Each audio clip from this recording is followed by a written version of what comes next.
ఈ కొత్త కథ కావాలనుకోండి, మనం ఏఐకి చెప్పేస్తే అది క్షణాల్లో మనకు ఒక కొత్త కథను తయారు చేసి ఇస్తుంది. సో, స్క్రిప్ట్ కూడా అదే రాసి పెడుతుంది. అయితే ఇదంతా దానికదే సొంతంగా ఆలోచించేటటువంటి తెలివి లేదు. కాకపోతే దానికి మనం ఏం కావాలో ఫీడ్‌బ్యాక్ ఇవ్వాలి.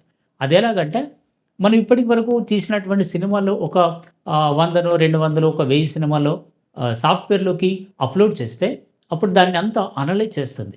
అనలైజ్ చేసి అందులో ఇంతవరకు రాని కథ ఏంటి? సో, అందులో ఉన్నటువంటి కీలకమైనటువంటి పాయింట్లేంటి పట్టుకొని, సో, కొత్త కథలను సజెస్ట్ చేస్తుంది. అందులో మనకు నచ్చింది ఒకటి సెలెక్ట్ చేసుకోవచ్చు. ఇక ఆ కథ ఎలా ఉండాలి? దాని క్లైమాక్స్ ఎలా ఉండాలి? ఇలాంటి వివరాలన్నీ మనం ఆహ్, ఫీడ్ చేస్తే సరిపోతుంది. సో, అప్పుడు కావాల్సినటువంటి స్క్రిప్ట్ కూడా అదే రాసి పెడుతుంది. స్క్రిప్ట్ కాదు స్క్రీన్ ప్లేతో సహా. అంటే ఏ సీన్ తర్వాత ఏ సీన్ రావాలి? ఏ సీన్‌లో ఎంతమంది ఉండాలి?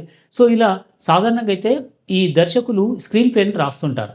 సో, దాని కథకు తగ్గట్టు వాళ్ళ ఊహకు తగ్గట్టు ఆ పాత్రలను సృష్టించి, ఆ పాత్రలో ఎప్పుడు ఎవరు ఉండాలి? ఎలా ఉండాలి? ఆ పాత్రల చిత్రణ ఎలా ఉండాలి అనేది వాళ్ళు డ్రాయింగ్ ఏస్తూ చూస్తుంటారు. అంటే దానికోసం కొంతమంది ఆర్టిస్టులను నియమించుకొని డిజైన్ తయారు చేస్తారు. సో, ఇక్కడ వీటితో పని లేకుండానే ఈ సాఫ్ట్‌వేర్ అనేది అంటే ఆర్టిఫిషియల్ ఇంటెలిజెన్స్ సాఫ్ట్‌వేర్ అనేది దానికదే స్వతహాగా తయారు చేసి ఇస్తుంది.